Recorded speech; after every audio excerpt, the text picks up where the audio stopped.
நான் பலவாட்டி சொல்லியிருக்கோம், உனக்கு என்ன பிரச்சனை இருந்தாலும் லீடர்கிட்ட போய் ஷேர் பண்ணு. சரி, எனக்கு லீடர் தான் பிரச்சனை, அதுக்கு மேல லீடர்கிட்ட போ, அந்த லீடர் அதுக்கு மேல லீடர்கிட்ட போ, அந்த லீடர் அதுக்கு மேல லீடர்கிட்ட போ. ஹலோ, நானே உனக்கு பிரச்சனைனாலே எனக்கு மேல நீ போகணும். நான் உனக்கு பிரச்சனை எல்லாம் கொடுக்க மாட்டேன். பட் இருந்தால் அது நானா இருந்தாலும் சரி,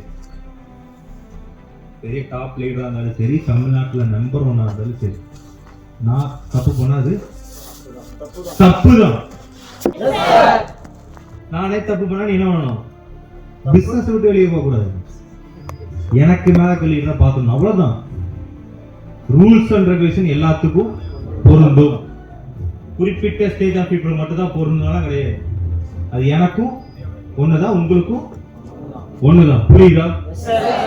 ப்ராப்பரான எத்திக்ஸ் இருக்கணும், சிஸ்டமேட்டிக்கா இருக்கணும், டிசிப்ளினா இருக்கணும். அதான் ரியல் லீடர்ஷிப்.